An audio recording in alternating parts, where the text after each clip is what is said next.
We are coming from an organization called Center for Environment Justice. It's an organization that has been in existence for more than 15 years.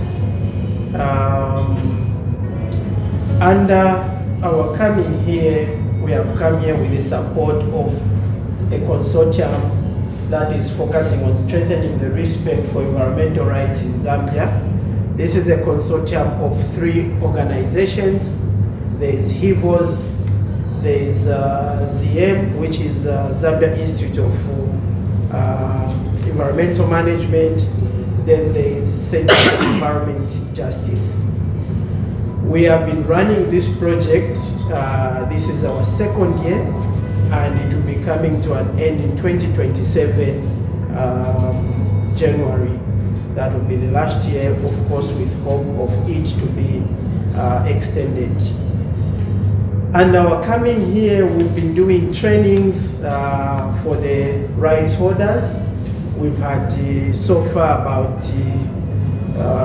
4 trainings, and these are being conducted by the organization called ZM because they handle Kitwe and Mufurila, while CEJ handles Kabwe, Sinazongwe and Serenje. So that's how the project has been tailored. We appreciate your coming here and to come and have this discussion with us, because we respect and we know that the chiefs have a big role to play in terms of development in this country.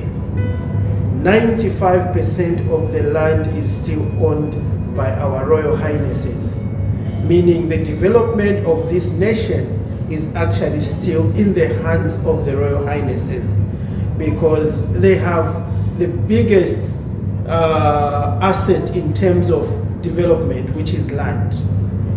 And we thought we could have this meeting or this engagement with our Royal Highnesses so that we just understand how we can work together, in terms of the development, in terms of land alienation, issues around land. How do we support our Royal Highnesses as the institution? We are very thankful that you have hit to our core, and we don't take it lightly as the institution, and we feel we will have more engagements with you. In terms of the land challenges and the risks, one of them is that the land tenure, insecurity and customary land rights. There is that challenge and also some risks because the tenure system that we use is actually different for the traditional land and also the customary, the statutory land. Then there's also the challenge of displacement of local communities, where you find that probably an investment comes in to do an investment where people are already settled, maybe they have stayed there for so many years, and then there's a need for an investment to take place there. There's a development that has come. So what happens with the people that are already there? There's the issues of displacement of the local communities. And on top of that, there's also the environmental degradation and deforestation happening. When we are talking about environmental degradation, obviously investment comes with its own challenges as well. Where, for example, we want to set up a mining company. So that mining may be mining whatever it is, the minerals that are there, but there are also consequences in terms of environmental degradation. So how do we do with that? So these are the conversations that we need to be having, so that even as we are doing the investment, we are also taking care of the land and the environment itself, so that we don't contribute to the environmental degradation, and also we are contributing to the climate change that is as a result of environmental degradation and deforestation. Then there's also unequal land distribution and social conflict. Obviously, we know that especially in some of the chiefdoms, you find that there are those land conflicts where maybe there are wrangles to say, this is my piece of land, this is not my piece of land, this is not where you belong. All such are the challenges that we might be able to face, and those that are actually happening.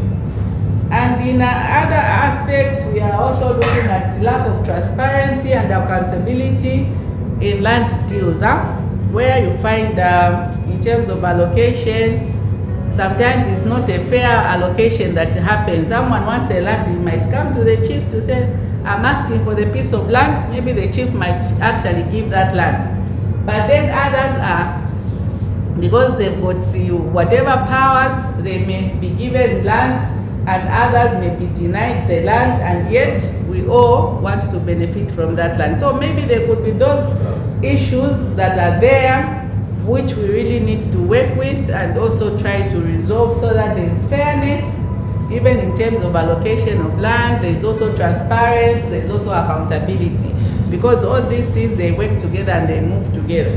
When requesting for a hard copy, in the same spirit, we have also gone digital.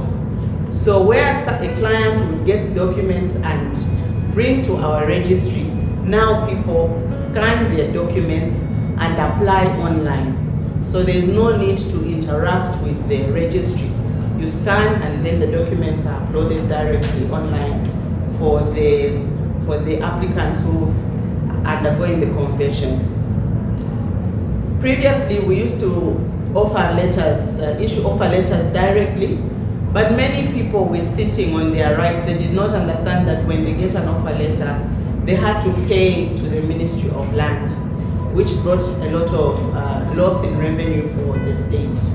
Hence the invitation to treat. An invitation to treat in layman's terms is just like a quotation. You go to a hardware shop and you say, give me a quotation for the wheelbarrow, for the grass cutter, and then they'll give you a quotation, and underneath that quotation they'll say valid for 14 days. So when you get that quotation, if within 14 days you don't go back to that shop and say, these things you quoted me for, here's the money, can I have these particular goods, then that quotation is now invalid. That is the same with an invitation to treat. An invitation to treat is issued with a 90-day period in which the applicant is supposed to pay the stipulated monies. Once paid, then an offer letter is issued. Then they engage survey department to bring us the survey diagrams. Once the diagrams are uploaded, then we issue the certificate of title. According to rough estimates, if we get roughly the Minister of Land and Wicharo that pusha land audit ya Charo Chonzi. What is on record this time is about between 70 to 80% of land. If never chanda wasina chief to one. Kuti mwalabiro kutila because mwa book ya mwa 90, is it 94%? 94% ATRM, which was done a very, very long time ago. Most of land has transitioned from our Royal Highnesses to what? To state land. Because umuntunga, especially among investors. Most of the investors, I don't know if there is any investor who got only chief's permission. I want to have for investment for them to think that investment is safe. So meaning that we have seen that there is a mushrooming of investment in the country. Meaning that if we finished our land audit, we will find that even our estimates to 7 to 8, maybe it can be around 60 or so. But we are to finish our land audit in the country to see how much land is held under state land and how much land is held under customary land. But obviously, from the observation, we are far beyond even the 70% that we're talking about. So the customary land is administered by the chiefs using customary traditions and customs. Of course, the morning mokula kuparana fika ngalikulu bemba information bemba shonse limotcha parana ko the way baperera mu impano nabo mu shini shaka sense kono kulamba kuti kwa watu limbi there might be similarities in terms of administered in impano, but all in all it means that customary land is administered according to the traditions and what and the customs of a particular chiefdom or if that wachanda pa Facebook okwewa twa law ya Zambia yali suminisha ishamfumu kutashani uta administer land nomba hiyo baba suminisha kuta administer land ta guidelines tafile chaba traditionally for bapera figura kuilefa kasha for bapera. So now most of the small scale farmers live on customer land. Ichapo ishweching chikalamba sana. Abengi abashibuli myabano tabakwatenda amashapu station shakwata state land. So most of them they rush, they do their farming activities in the chiefdoms. Because in town, in state land, it's very difficult to acquire land. Kasanga chibuli myabengi tabakwata hapa kumoko. They don't know, they don't have a capacity to buy land. So most of them will rush to go and do their farming in the customary land. We have had engagements at national level where you came to the House of Chiefs as Land Alliance. And from that point of view, we have realized there are government wings, agencies that are involved that need to come on board when it comes to investment. People, it's a bit that in some chiefdoms people are being displaced. Like the way Madam said that people are being compensated to quite a bit, which is an insult to the people. And if chiefs can accept such things, then it's unfortunate. They are laid down procedures in as far as land acquisition is concerned. Even if government has got so much interest, I hold the key on the surface rights in order to protect my land. This is information that should go to all the chiefs that they understand it. There is no government that is going to bulldoze its way through and give a title for investment without due regard for chieftains in that area and the authority in that area. That's why today, if anything, there are those investments. ZEMA is there, ZDA is there, a lot of other organizations are there. When your cadastre is there, I know cadastre don't care. They will give prospecting licenses. The whole country has been divided into, has been cadastered into prospecting licenses.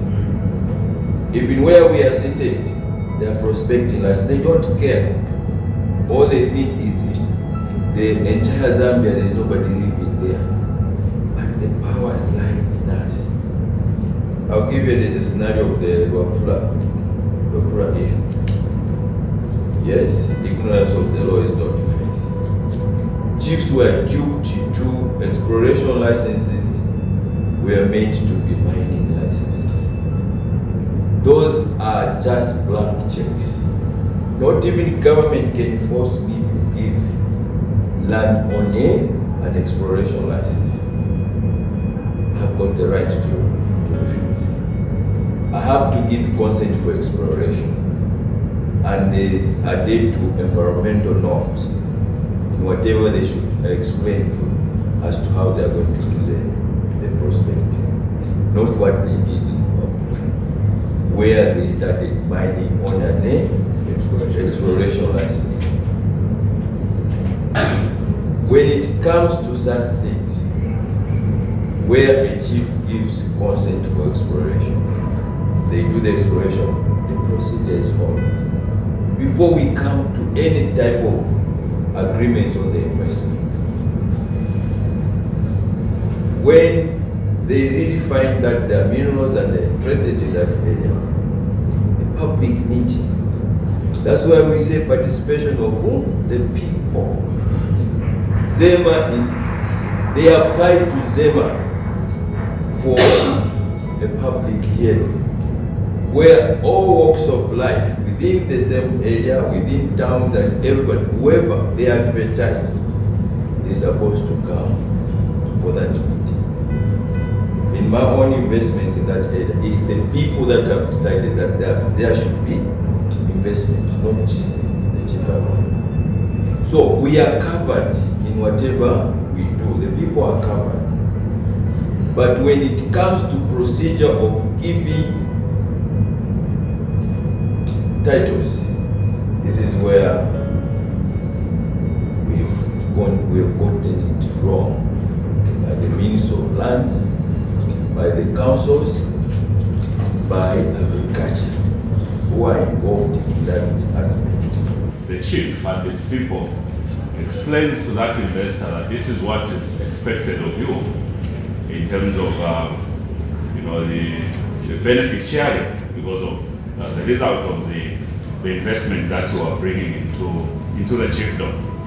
But then this investor says, I've been given the investment license by the government and I've been given these other licenses, but I've not been told that if I come into the chiefdom, I must be asked to share, the profits or benefits with the community. In short, they would just, bluntly say it that I can't share anything with members of the community because the government has not taught me to do that. And then in certain situations, they would say where they are coming from. The foreign investors, especially, our laws are different. When we come here, we cannot, we are not supposed to do that. So, just to support when we talked about the conflicts, the laws, the customary laws and the laws of the state. So maybe the question there, I know maybe this in the Minister of Land and maybe next time maybe we would love to have other ministries also available. How best can there be balance, with the government laws and customary laws, especially where matters of community benefit are concerned? Because even when it comes to employment, when, for example, the government is looking at employment, they are looking at employing the local people. That means that anybody who is coming from anywhere in the country can be employed in a particular chiefdom where the investment is taking place.